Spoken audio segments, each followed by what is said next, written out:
Hi, my name's Colin Peevely, And I'm Josh Alexander. and this is the Out of Place podcast. Together, we travel the country to bring you to a new destination with each episode. From current events to crazy stories, we discuss just about anything and everything. So follow along with each episode as we continue to be out of place. Hello, everyone. Today we're at Waveland Historical Site. As you can see, it's windy. It's very windy. Today, though, in terms of temperature, it is a beautiful 71 degrees. Mm-hmm. It's the coolest we've ever done this podcast. Yeah. It's also the windiest. It could start raining quite At soon. any second, yeah. But And if it does start raining, we will leave it all in. Yep. Anyway, welcome back to the Out of Place podcast. As per usual, we have topics to talk about with each other today, some of which being where we are, some of which being I do have a question adjacent. for you, sir. Yes. Should we talk about our future plan, or should we wait till the end to do that? We'll wait till the end. Okay. So, would you like to start first, or would you like me to? I think you should start first, because it seems like you've got an idea for an opener. It sounded like. So when you think of openers, right? Okay. What's the first thing you think of? Opening things, like You could think about holes, maybe. holes. Okay. I'm Like talking the about. movie? I'm talking Like about the movie? No, I'm talking about sinkholes. Oh, cool. So Yeah. Kentucky. Yeah. So, moving into what I want to talk about today. Yeah. August 24th, 2021. Yeah. I'll set the scene. Okay. You're in Pennsylvania, Oh. specifically. Not Kentucky. No, specifically York County. Oh. And you're thinking to yourself, I really want some Hardee's right now. Oh, yeah. So what do you want to do? Go to Hardee's. Exactly. Yeah. Instead, you're going to fall in a sinkhole. Oh my God. Because a hungry sinkhole swallowed a Hardee's drive-thru in Yorktown, That's Pennsylvania. not a burger. This is the first sinkhole story that has ever been told to me that did not take place in Kentucky I or know. Florida. I know. That's why I saw this, and I was like, you know what? Crazy. That could be the move for the episode. But yeah, Our wind blocks are doing work today. you've said that, and we're going to listen back to this. It's going to be like, No, I did a few tests, and it seemed okay. this is going to be the real test to see if we can truly be out of place anywhere. Yeah, so, like, Out of place hurricane edition coming next episode. I don't know if we've, like, super, wow. Short some I don't know flavor. if we've really, that's the correct word. I don't know if we've really, You're speaking well today, sir. I am eloquent, as always. I don't know if we've really brought this up during the podcast, but I'm going to say the first 15 to 20 episodes Yeah. are kind of us just figuring this out first. And then after that, that's when we like. After that, we have plans and aspirations to go farther and farther places. Yeah. And possibly entire trips to do this. Yeah. And that is going to be a whole other concept coming. But first, we just have to figure out. That's not even the future announcement that we have. No. But yeah, we just have to first focus on how we're actually going to do this. And Yeah. I think that's the first step. We're doing okay so far, hopefully. This will be our first big test. I feel like we've had enough people look at this that I feel confident that maybe this could be something. So We'll find out. I think as long as we keep being interesting and That's going to be hard. yeah, and you guys can like tell us when we're not interesting or like give Fair us enough. suggestions of things you want to do. Seriously, we want to hear back from you about stuff. Yeah. So like leave us comments on Instagram or YouTube or SoundCloud if you can do that. I don't know about You can. SoundCloud. Okay, leave us comments everywhere and tell us what you want to see and what you want us to do. And what else do you want to report on? Or we anything. will try to do it within our budget and bounds. Yeah, So, which is nothing and nowhere. yeah. So Anyway. after that slight, What is your first story of today? my first story, would you like my science news or would you like my How many science newses do you have? 'Cause I have one. I have one as well. So we could do science news back to back. Okay. Do you you want wanna- to do you wa- science news in the middle or at the end? We could do it now if you want. Okay, let's do it now. Do you Wait. want me to go? Well, do you want to roll the intro first? Science News. All right. Today in science news, I have a very interesting story that I'm Mhm. actually going to pull up so I can give you like more information about it as All I right. tell it to you. Okay. But this is about cannibalism. Oh God. Specifically, cannibalism of toads. Okay. Thank the Lord. I was about to say we're about to go from like G to like R in a matter of 10 seconds. No. So there's cannibalistic toads, and I'm going to talk about them today because the thing that Just drew so me to it nonchalant. was something that I read on this article, and it was Warty Toad Arms Race.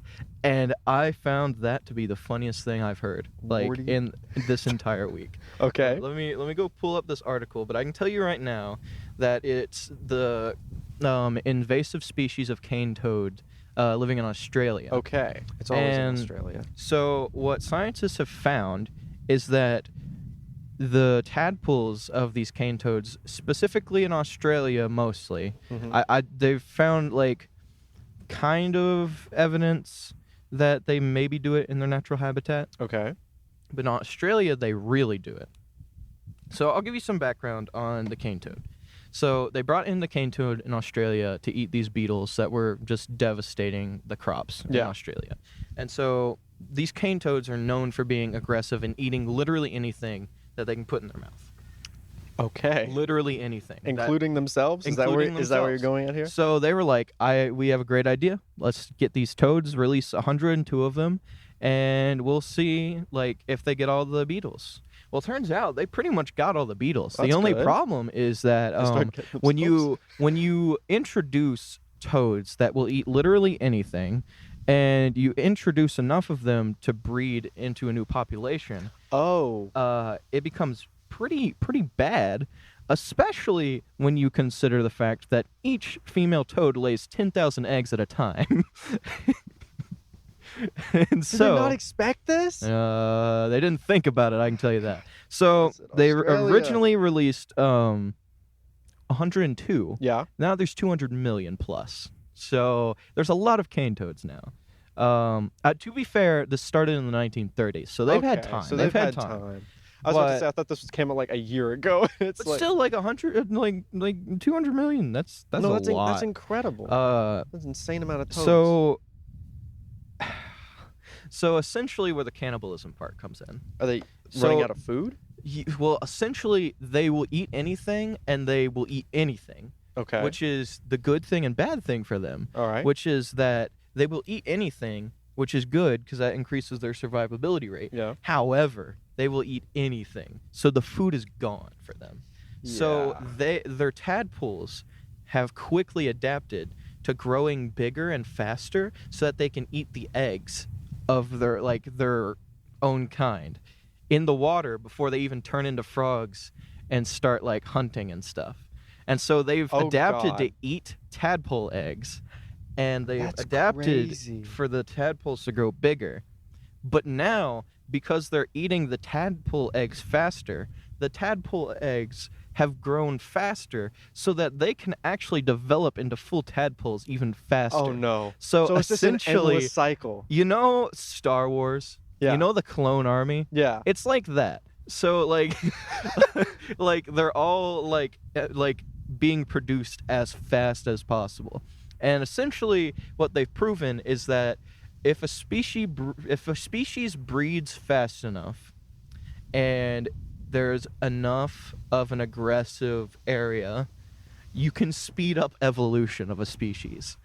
So that's pretty intense. They are actually growing. It was I can't remember if it's said or not, but it's at a much faster rate. Let's see. So basically, the Australian, let's just call it the Australian variant. They're the same toad, but let's call it the Australian variant because they kind of are different from each other now. So they're 2.6 times more likely to be cannibalized in Australia. Okay. So imagine going into an environment which is nearly 3 times more likely for your siblings to eat you, right? Yikes. And so you've got that, and like they're just going faster and faster and faster. And let me see if I can find how much faster they go. I don't think they actually say. No. But because of this, the cane toads have actually prevented themselves from making themselves extinct. Really? So the problem will still continue, even though they're eating themselves. Great. Yikes. And on that note, your science. Speaking of problems, yes, this could be a problem that could be solved for us. For us? Humans. By us or for us? Both. Both. Mosquitoes. Mosquitoes. Everyone hates them. Yes. They're everywhere. Yes. We can make them blind. Or more specifically, we can be invisible to them. Oh? Mosquitoes have... Squirrel. What? There's a squirrel. It's our first friend on the podcast. Yeah. I don't even know if they can see What do it. you think, sir? Thank you. That's very cool. We're going to have to cut that out. Yeah, we will.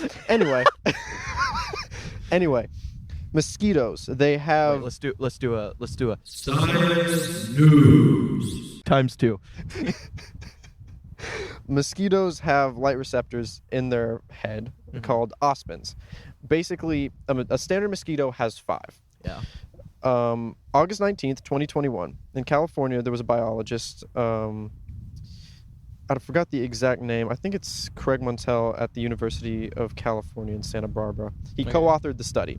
Basically, what they have discovered and what they're able to do is they're basically able to remove 2 of the 5 eyes on a mosquito, so it cannot identify a human as a target. Basically making us invisible to mosquitoes. So they can only see us if they have 5 eyes. Yeah. Or I guess 5 3 ospins. Ospins. Yeah. So they can. I guess they. Actually, no, opsins. I'm so sorry. I Opsins. completely read that wrong. Okay. Opsins, yeah. So they can see OPSINS. us if they have more than 2 opsins. Yeah. But if they don't, they can't see us. Exactly.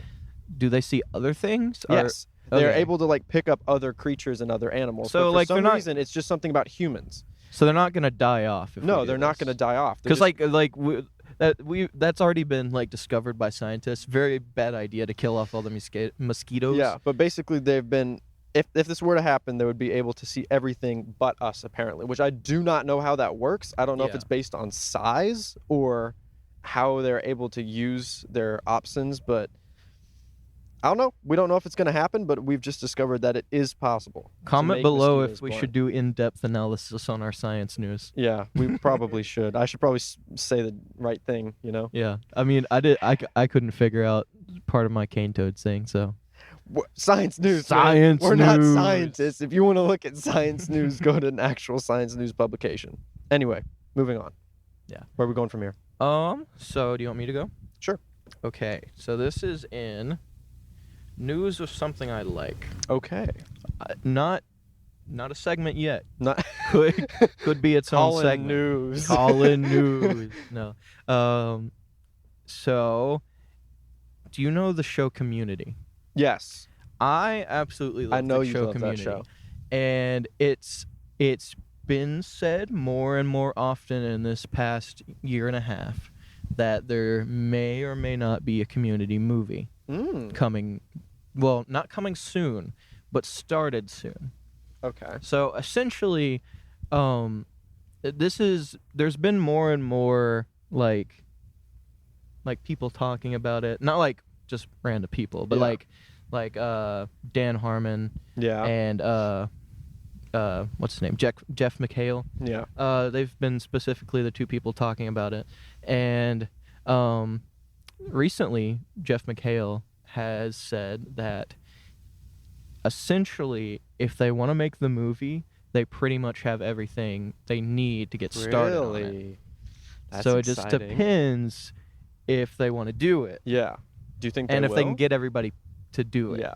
Because the thing is as you know, Chevy Chase left the Yeah. show, and so did I'm blanking here. How am I blanking? Think of Donald Glover? Donald Glover. Okay. I was about to say. I was like, Back from my brain break. Donald Glover. So Donald Glover left, as you know, Yeah. as well. So it's like, who are you? they just totally escaped me. I couldn't think of it. Donald Glover. But Donald Glover, he left. So they would have to either get them back or not have them, Yeah. which then prompts the question, would you watch it Would it with still or be, without them? Yeah, would it still be Community? Yeah. Because Donald Glover added a lot. Yeah, I would say that if they didn't bring Chevy Chase back, I'd probably still watch it. Yeah. I mean, he was a pretty like he was a good character to have, but he wasn't the most instrumental character to have. And I think the show still did well without him in it, especially in the last season of the show. But Donald Glover is just one of those characters that is really needed. And Donald Glover, and and kind of everything that he's ever really done in every facet, has always done it to the max, which is one of the reasons I've always kind of loved Donald Glover as an artist. So I would say if they can get Ken Jeong to come back as well, I'd watch it. But do you think it's actually going to happen? I don't know, but I can tell you this. Yeah. They did over the quarantine a table reading of I think it was one of their episodes, but they got everybody to come do it, right? Yeah. Donald Glover did do that, I'm pretty sure. Oh. If my memory serves me Childish correct. Gambino's over. So yeah. He's done there. And then in terms of comedy, I don't know what he's done recently. We will put up the word yes or no if I'm correct about that. Yeah. Figure it out. But it's going to be interesting to see what happens. Yeah. Something to look out for. So, would you watch? That's my question. Yes. Would you watch? Yeah. You would watch it? Yeah, because if you're going to watch it, I'll just sit there with you. There we go. Yeah. You're very much a lot more knowledgeable in the facets of TVs, movies, and entertainment. Yeah. But probably. I would watch anything Donald Glover, if I'm being honest. Anyway, my last thing to talk about is completely unrelated. What is your last topic to talk about? Would it facet well, or would it... So... Mine's an uplifting news story. Okay. So, here's the thing. I had my third topic, but I'm not as interested in talking about it anymore. Okay, so I'm going to make my third topic our announcements. All right. Well, so we'll do that last. Last topic I want to talk about in today's video is potentially either very good or very bad. So, August 24th, 2021, here comes all of the wind. You angered the gods. I said good news, and it was no, you're not allowed to say anything happy. August 24th, 2021, blue whales have officially returned to Spain's Atlantic coast after 40 years of absence. That's good. So everyone is either you have the science community, a part of it, the environmental community is rejoicing, the scientific community is fearful because... I see where this is going, yeah. So originally this was their natural habitat for the longest time until they were pretty much whaled out to extinction. They left the area and now they've returned ever since the whaling bans of 1986 in Spain. They're back, but a lot of people don't know if this is because they're slowly returning back to their natural habitat or if this because that they're having to move farther south because it's starting to the climate change is starting to affect it. Yeah. Or farther north, I mean. So it's just a matter of what's going on. So they're not sure. So they're not sure why they're back, but they are back. Yeah, they're back. Yeah. And the science community is trying to figure out why they're back. Especially a lot of people in the area are saying that this could be just some sort of ancestral nature to return back to this area like a lot of species do, or this could be a case of there's running out of food and they're having to look for it elsewhere. See, that's not actually where I thought you were going with it. Yeah. I thought you were going with the problem in that is that the whales are coming back and they haven't been there in so long that it's going to mess with the habitat there. No, actually they're kind of reverting back to where it was originally. So because there was a huge whaling crisis. Yeah. Ecosystem kind of got crushed. Yeah. They put in bans around 1986, and now the ecosystem's coming back to its original form. So essentially, the whales weren't gone long enough for the ecosystem to be destroyed. To basically get used to them being gone. Yeah. So now that they're back, it's actually returning to normal. What's happening is there was a food. Yeah. Thank you, Josh. Yeah. Food fluctuation. So you had a huge increase in food, and now they're running out of food in other locations, so they're migrating back to where they originally were, which is good because in the diminished food population, you're going to see that rise back up, and they're going to return back to their ancestral route because whales always move. Yeah. Always moving. Always move. Anyway, that was my one piece of happy-ish news. Hopefully all right. Happy news. So for my thing, Final some wrap-up. announcements. Oh, sorry. Were you going to say something? No, I was just saying the final wrap-up. Final wrap-up. So Before the we rain. will now turn towards the camera. Are we now? Okay. Talk directly to our audience about our future plans coming up soon-ish. Yeah. Break. Wind block.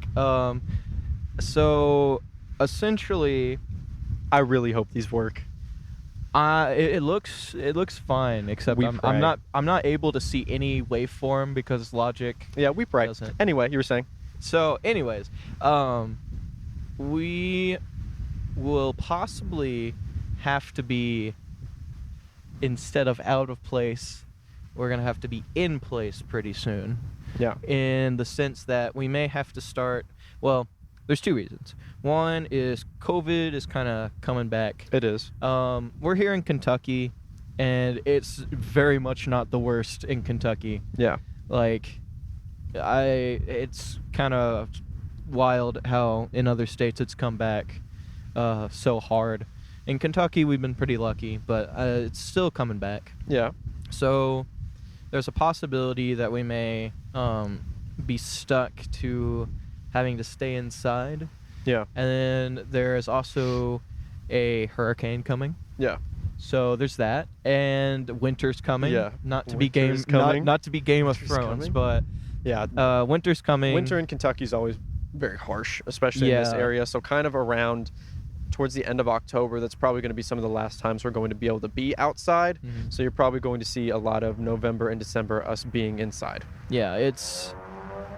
Thank you. Thank you. Anyway, it's not very like cold and snowy in Kentucky in the winter. It's just very wet, cold, and unpleasant. Yeah.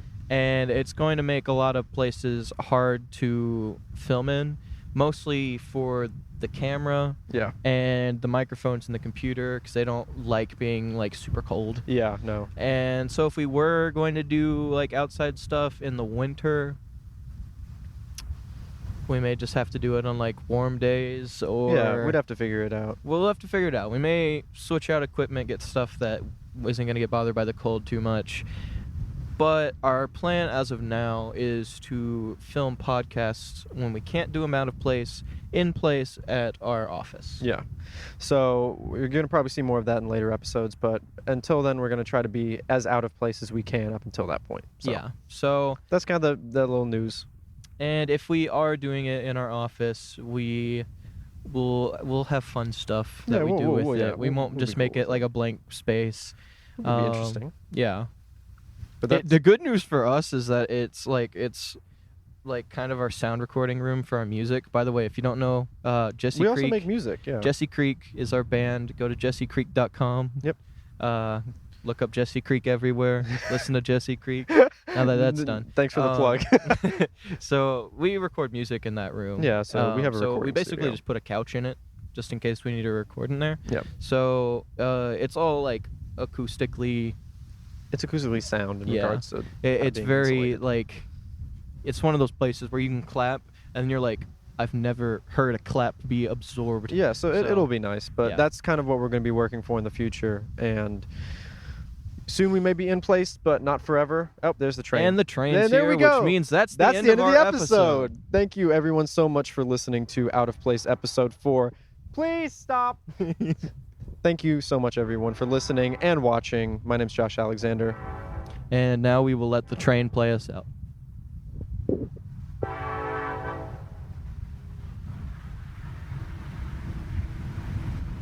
Goodbye, everyone.